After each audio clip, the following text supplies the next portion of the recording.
Jérémy Nabet, merci de nous recevoir sur ta péniche à Saint-Cloud. Avec plaisir. Où tu vis et où tu as créé ton studio d'enregistrement. Jérémy, tu es le fondateur de Ça fait un bail. C'est le premier podcast en immobilier qui livre tous les secrets des meilleurs investisseurs immobiliers.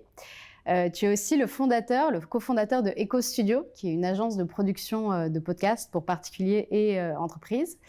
Et tu as acheté récemment, avec ton ami et cofondateur Martin, un château, le domaine de Fontenay, à côté du Mans. Ma question, c'est très simple. Est-ce que acheter un château, c'est réaliser un rêve d'enfant? Parle-moi de ton pourquoi. Écoute, je crois qu'en effet, c'est un rêve d'enfant. Le château, ça parle à tout le monde. Je me suis rendu compte après. Ouais. Je croyais être un peu le seul. Et en fait, ça parle autant aux petites filles, aux petits garçons, aux grands-parents. Donc, quand tu parles, tout le monde a un avis à donner. C'est sûr. Souvent négatif d'ailleurs, en disant mais Ah comment bon tu vas faire pour entretenir oui. ça? Comment tu vas faire? Et non, moi je pense que j'ai toujours grandi très proche de toute ma famille. Moi, je viens d'une famille immigrée portugais du côté de mon père, polonais du côté de ma mère. Ok, Et super. tout le monde s'est retrouvé à 10 km de diamètre, de distance, Ouais. à côté de Disney en région parisienne. D'accord, ok. Et c'est le fait de pouvoir retrouver tout le monde, de faire des fêtes à 50 dans un beau domaine, C'est génial. qui je pense m'a un peu drivé vers ce projet-là. Alors c'est pas une maison de vacances que je m'achète pour me faire ce plaisir-là, mais tu vois dans les rénovations par exemple, il y a tout le monde qui a un peu participé. Mes 30 ans, je les ai fait en juin Génial. au château, alors qu'il était encore terre battue dans la grange, etc. Et je crois que ça fait partie du pourquoi. Donc pour toi, le pourquoi, ce serait vraiment rassembler la famille, vivre ces moments inoubliables et de créer des souvenirs en fait. Ouais, la famille, les amis aussi, puisque je pense que je crois aussi en La famille qu'on choisit. Exactement. Ouais. Et puis la deuxième raison, c'est un peu cette folie, ce challenge, cette envie de se dépasser. Quand tout le monde me dit que c'est quasi impossible, que l'État subventionne des travaux à hauteur de 50% parce que justement c'est extrêmement compliqué et que même comme ça le projet est compliqué, tu te dis en fait tu as envie d'aller à l'étape supérieure de la difficulté. Moi en immobilier j'ai fait d'autres choses avant et là j'avais envie d'arriver au mode difficile un petit peu et pour me challenger quoi. Et je pense qu'on peut dire que tu as un attrait pour les lieux atypiques parce que là on est sur une péniche, donc où tu vis, où tu as fait ton studio. Tu as acheté un château. Est-ce que tu t'es dit je vais investir dans des lieux atypiques ou est-ce que tu diversifies? Est-ce que c'est venu naturellement? Parle-moi de ton premier investissement d'ailleurs. Tiens, c'est quoi ton premier investissement? C'est marrant que tu me parles d'atypique. En fait, c'est quand tu m'as envoyé, quand j'ai commencé à discuter avec toi, je me suis dit, oui, c'est vrai que j'aime bien les trucs atypiques. Je suis une très bonne psy d'ailleurs. On l'a souvent dit dans les entretiens, je suis une bonne psy. J'avais pas identifié ça. Mon premier investissement n'est pas du tout atypique, je crois. C'est un appartement que j'ai transformé en colocation entre Paris et Disney. D'accord. Et à côté Donc une zone que tu connaissais Une zone que je connaissais bien. Je savais que mes potes qui étaient partis à l'université à Champs-sur-Marne galéraient à se trouver des logements. Et du coup, j'ai trouvé un appartement transformé en colocation plutôt haut de gamme, un truc sympa. Et j'ai réalisé qu'il y avait des gens qui étaient prêts pour une très belle chambre dans un bel appartement à payer 600 € pour une chambre. Ouais. Donc ça a été vraiment mon produit d'investissement. Ok, tu peux nous dire rapidement combien ça t'a coûté, les travaux et le cash flow pour que les gens s'imaginent un peu. Est-ce que moi je pourrais faire ça par exemple? J'ai acheté 168 000 €. Ouais. J'ai fait 25 000 € de travaux. Okay. C'est un peu de la triche parce que je les ai fait tout seul avec mon père. D'accord, ok. Pas avec des artisans. Ça c'est important de le dire pour Exactement. Ça aurait coûté au moins le double. Double, voilà, j'allais le dire. 50 000 peut-être. Ça aurait quand même été une très bonne affaire. Ouais. Et du coup, j'ai 4 chambres à 600 €, donc 2400 € de revenus. Et ça a été mon premier pied dans l'immobilier. J'ai profité de mon dernier mois en CDI pour faire ce prêt. Je savais que je voulais entreprendre et que j'aurais peut-être jamais un nouveau CDI. Donc je fais ça en me disant ça va me générer un petit revenu complémentaire, un petit filet de sécurité qui me permet d'entreprendre un peu plus sereinement. Donc ça, c'est un side project, vraiment. C'était vraiment un side de base. Parce que j'ai tellement aimé chaque étape, la recherche du bien, la négociation, même les travaux. Je te disais que c'était un peu des raisons familiales qui m'avaient fait investir. Et là, je passe 2 mois et demi sur le chantier avec mon père. Ouais. Mon père que je voyais jamais. Et du coup, j'ai cette petite flamme, ce truc, j'ai envie de refaire un projet avec mon père. C'est trop chouette. Et Donc c'est vraiment ces premiers pas dans l'immobilier qui m'ont dit, en fait, je vais pas lancer une boîte dans un autre truc, je vais lancer une boîte dans l'immobilier. Il faut que ça continue, quoi. Ouais, avec ton père. Est-ce qu'il y a eu un déclic justement quand tu étais en salariat? Pourquoi tu t'es dit, tiens, je vais acheter, j'ai envie d'investir, j'ai envie d'entreprendre, mais est-ce qu'il y a eu un déclic? Est-ce qu'il y a eu une mauvaise expérience? Non, c'était plutôt des bonnes expériences, avec des petits défauts quand même. J'ai beaucoup voyagé sur mes premiers jobs. Moi, j'ai toujours été quelqu'un qui, je le suis moins aujourd'hui, je pense, mais j'ai toujours essayé de mettre le maximum de côté en me disant que justement, je ferais des projets IMO derrière, etc. Et du coup, je vivais en coloc à chaque fois. J'ai fait des colocs j'étais 7 à Rio de Janeiro, 15 à San Francisco, 3 à Singapour. Ah, donc tu as vraiment vécu le truc de différentes manières, partout. 3 à Milan. Et du coup, c'est tous ces trucs-là, toutes ces expériences de vie qui m'ont donné envie de développer un produit autour de la colocation. Okay. Et voilà, quand je rentre, j'en parle. Les gens me disent que c'est compliqué, c'est quand tu entends ton oncle, ton machin dire oui, mais en coloc, ils vont te défoncer ton appart et tout. T'aimes bien entendre que c'est compliqué, toi, ouais. Et y aller, foncer. Et en fait, en écoutant un peu, en étant formé par les Christopher Wangen, Yann Darwin, etc. À l'époque, j'avais pas eu envie de payer une formation, mais je me dis que c'est possible, quoi. Et du coup, je me lance à partir de là. Et tout ça, ça t'a amené donc à l'endroit où on est aujourd'hui, la péniche. Qu'est-ce que cette péniche, elle dit de toi? C'est une bonne question. Alors, c'est un bien atypique, du coup, en effet.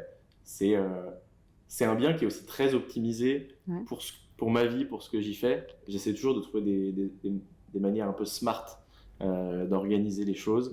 Donc là, j'ai mon studio à un étage, j'ai le lieu de vie, on a chacun nos chambres et du coup, je vis avec des créateurs de contenu.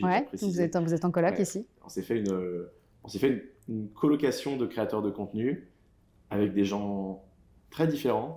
Moi, j'ai 30 ans, mon coloc le plus jeune en a 21. Et on a tous la même envie d'apprendre, apprendre les uns des autres. On se force à lire, à apprendre sur des sujets chaque jour. On se partage des trucs. On s'est créé un accélérateur un peu. C'est vraiment ça, c'est une bulle de création et d'accélération sur vos projets. Exactement. Donc, ce que ça apprend, moi, je pense, c'est en effet la volonté de progresser auprès de plein de personnes différentes. Moi, j'ai une petite commu de 50 000 investisseurs IMO qui m'écoutent. Max, mon coloc, a 1,4 million de jeunes qui l'écoutent sur ces sujets-là. On n'a pas du tout les mêmes modes de vie, on n'a pas du tout les mêmes sponsors sur nos médias, on n'a pas du tout les mêmes projets. Mais vous vous nourrissez les uns des autres. Et c'est exceptionnel ce qui se passe depuis qu'on vit ensemble, quoi. Et justement, parle-moi de ce château. Parle-moi de comment t'es venue l'idée. Parle-moi de comment s'est fait le cheminement dans ta tête, comment vous l'avez trouvé. Ouais, alors ça démarre... Ça fait depuis toujours, comme je le disais, j'avais envie, je rêvais de ce domaine qui n'était pas forcément un château, j'avais pas mis le mot château dessus. Ensuite, mes deux très bons amis, Ludivine et Louis, se marient dans une magnifique longère dans le Perche. Bon, ils me disent combien ils ont payé leur week-end. Je dis, mais comment on fait en fait pour louer un truc 10 000 € le week-end quand je regarde sur Le Bon Coin pendant le mariage, je scrolle, je vois des longères à 200 000 € comme ça. Il y a un problème dans la rentabilité de ces projets. Bon, à ce moment-là, je n'avais pas capté toutes les difficultés de rénovation, etc. En fait, d'entretien aussi. Ça ne coûte pas du tout 200 000 €. Vous ne dites pas que c'est un truc facile à faire et vous pouvez y aller les yeux fermés. Mais juste, ça me fascine parce que c'est extrêmement bien décoré. C'est de l'immobilier festif. Donc, encore une fois, on est dans la création de souvenirs incroyables. Exactement. Et du coup, c'est ce petit truc qui me fait dire que j'ai envie de me lancer là-dedans. Du coup, à ce moment-là, j'en parle aux mariés et à mon autre meilleur pote. On est un trio de meilleurs potes on commence à faire des visites ensemble. Puis petit à petit, il y en a un qui a une petite fille, l'autre qui démarre un nouveau job. On est un peu moins apte à le faire, mais moi, je continue à faire des visites en solo et à me dire, bon, bah voilà, tu perds pas l'idée. Je perds pas l'idée. Et la force du podcast, qui est encore le meilleur métier au monde pour faire des rencontres, c'est que je tombe sur Martin Ménez, qui est le fondateur de Bivouac, qui fait de l'investissement clé en main. Et Martin, il a 1 an de plus que moi. On s'entend hyper bien, un vrai coup de foudre amical, professionnel. Humain, vraiment. Et on démarre en se disant... Lui, il me dit, ouais, j'aimerais bien acheter un hôtel, machin. Je lui dis, viens, on se partage nos business plans. On regarde un petit peu et il me dit, ah ouais, en fait, ça m'a l'air beaucoup plus intéressant ce dont tu me parles.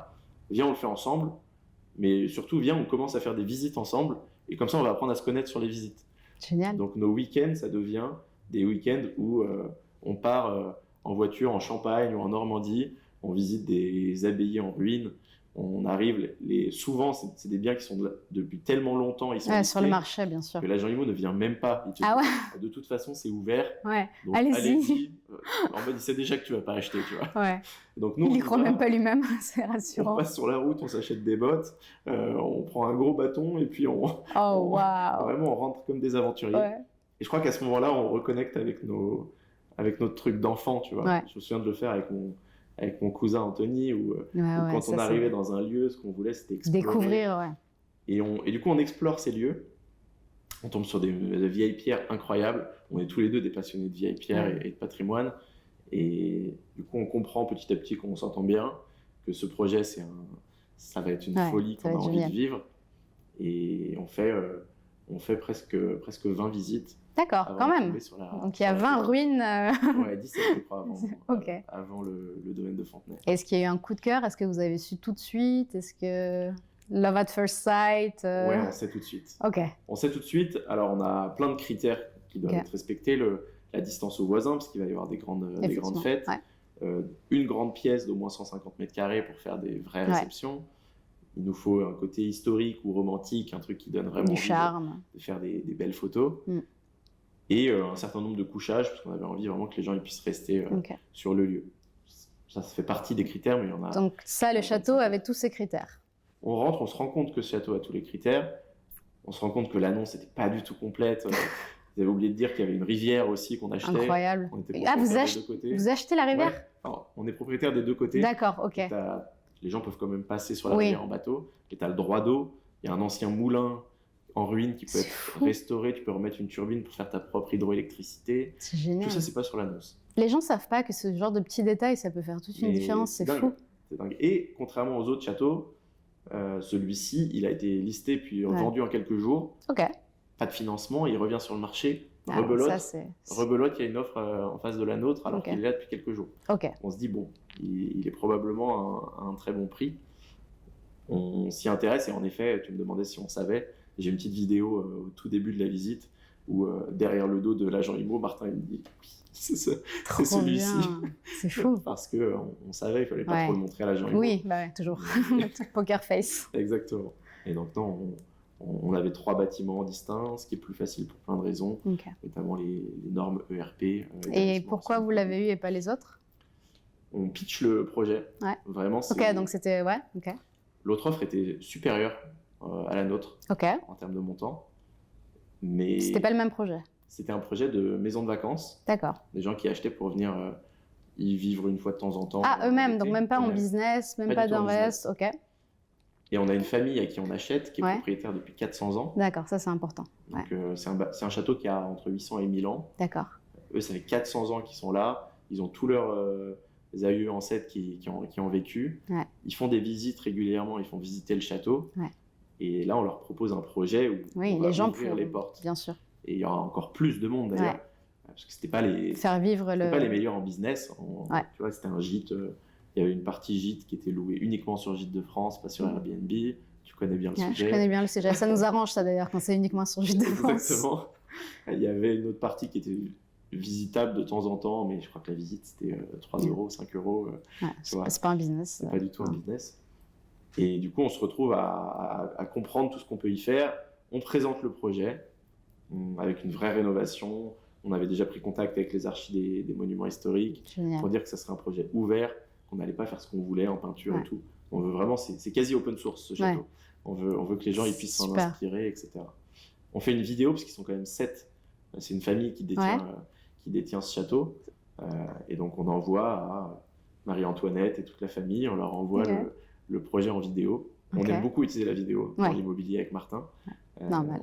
On se projette beaucoup plus facilement. Et on se fait à chaque fois qu'on a une grande étape, on fait une vidéo avec Martin. On envoie sur le WhatsApp et ça permet de convaincre la famille de faire ce projet avec nous, parce qu'en fait, au final, aujourd'hui, ils sont encore impliqués, intégrés au projet d'une certaine manière.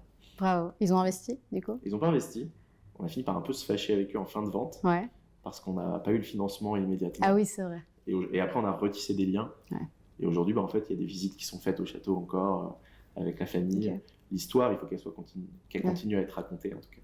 Bravo. Et combien ça t'a coûté? À combien on achète un château comme ça? Alors, sur les visites qu'on a fait, on a vu on a vu des ruines à 400 000 euros. Ouais, On a vu des magnifiques châteaux à 2 millions. ouais, Et il nous fallait un sweet spot. Ouais. Il nous fallait le truc où... ouais. Alors, Middle. ce qu'on a réalisé, c'est que si c'était complètement en ruine et que ça nous mettait plus de 2 ans d'exploiter et de commencer l'exploitation, on s'en sortirait pas. Ouais. Parce que les prêts bancaires, aller chercher 2 ans de différé, tu peux. Aller chercher plus, c'est vraiment compliqué. Ouais. En tout cas, on n'a pas trouvé de solution. Donc du coup, on s'est dit qu'il fallait maximum 2 ans pour démarrer l'exploitation. Donc on a supprimé toutes les parties ruines, qui sont aussi plus risquées, parce que tu fais plus de travaux. La banque, quand tu lui dis j'achète un truc 400 et je vais mettre 2 millions de travaux, ça marche pas. Elle a plus peur. Nous, on achète 780 000 euros. Voilà. Il y a quand même 1,4 million à aller chercher pour les travaux. Quasiment. Donc le projet global, c'est 1,4 million. Non, c'est les travaux. C'est les travaux, d'accord. En plus des 780. Donc c'est 2 millions et quelques sur le projet. Maintenant, c'est un projet en plusieurs phases où en fait l'exploitation, dès le jour 1, on a commencé à un petit peu continuer à louer une partie. Il y a une partie château qui était habitée par la famille, qui aujourd'hui, on a passé du blanc, on a fait un home staging de cette partie-là, de manière à pouvoir commencer à la louer. Pendant ce temps, on rénove le gîte qui était déjà en exploitation. Tu rénoves avec ton père, du coup? Non, du tout. Là, on a pris j'ai pas voulu. Je pense que ça aurait été son dernier chantier. Il aurait été trop fatigué. Un château, bim, pour la fin. Cerise sur le gâteau. Franchement, il y serait allé si j'avais demandé.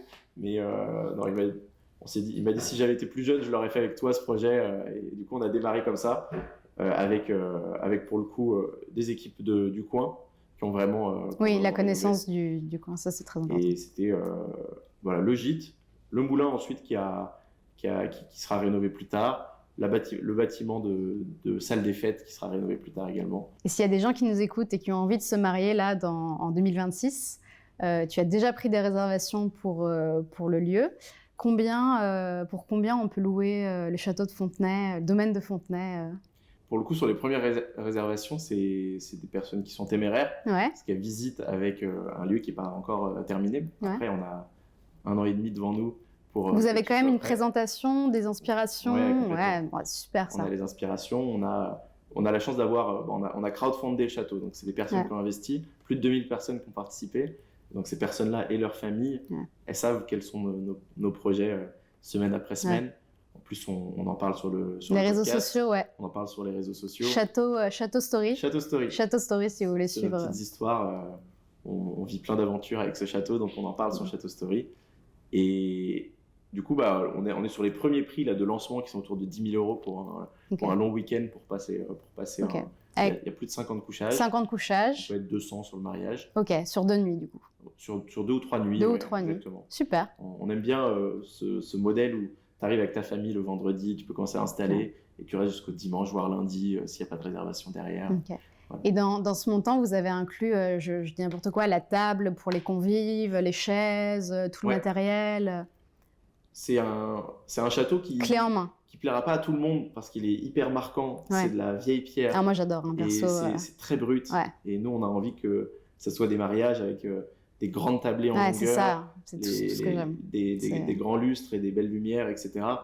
On n'imagine pas trop le mariage avec les tables rondes et les nappes blanches. Non, c'est pas l'idée. Et du coup, voilà, on aime le bois, on aime les matières brutes.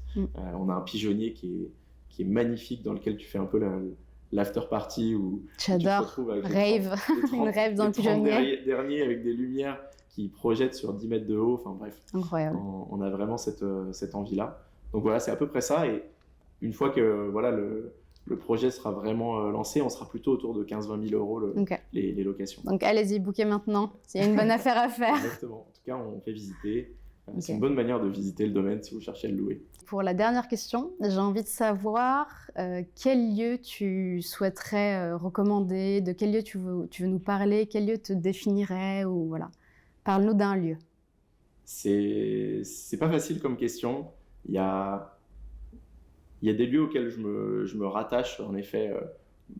C'est des lieux un peu peut-être safe place où quand tu as envie de te poser, de méditer, de réfléchir, etc. Tu repenses à ces moments-là.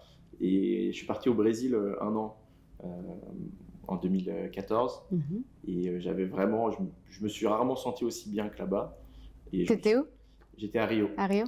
Ouais. Et à Rio, sur le poste 8 de la plage à Ipanema, j'ai eu pour la première fois ce truc de me dire ok, je suis au meilleur endroit du monde, au meilleur moment, à ma place. Il y a une forme d'alignement un peu qui est arrivé. Okay. Je te disais en off que j'étais pas très spirituel et je pense que ça a été un des premiers trucs un peu spirituel que j'ai capté. Ouais. Après, tu avais un coucher de soleil sur les Dos Chiirmão, qui sont les deux petites montagnes de Rio. Et non, ce lieu-là, ça t'a transformé. Ça m'a vraiment. Je suis encore connecté à ce lieu-là, alors que je n'y suis pas retourné depuis 10 ans. Je me suis dit que j'y retournerais. Et un investissement au Brésil Ce serait fou. Ça serait fou. C'est peut-être le prochain, du coup. J'adorerais. Okay. J'adorerais vraiment le faire. Et donc, non, j'aime beaucoup ce lieu. Je suis toujours très connecté avec la nature, quels que soient les lieux dans lesquels je vis ou j'investis. Là, la péniche, c'est complètement vitré, donc tu te réveilles avec le soleil, tu vois vraiment tout le chemin du soleil toute la journée. Le château, c'est pareil, c'est entouré d'une forêt. T'es connecté. Et j'ai vraiment besoin d'extérieur, quoi. Ok, super. Merci beaucoup. Merci Jérémy. Merci à toi. Vous pouvez suivre Jérémy sur son compte Instagram, ça fait un bail. Château Story pour suivre les aventures du château ou pour visiter, booker le château. Et merci beaucoup. Merci, on sera C'était hyper intéressant. Ravi de vous recevoir au château. Avec plaisir, on peut se faire trop bien. Un week-end guinguette au château. Séminaire, télétravail. Parfait. Merci. Allez, à plus, ciao. Salut. Cet épisode vous a été proposé par Harmony Homes, société d'immobilier fractionné sur de belles maisons de vacances. N'hésitez pas à liker, partager et commenter nos pages YouTube, LinkedIn, Instagram et TikTok. harmonyhomes.io. Bon voyage!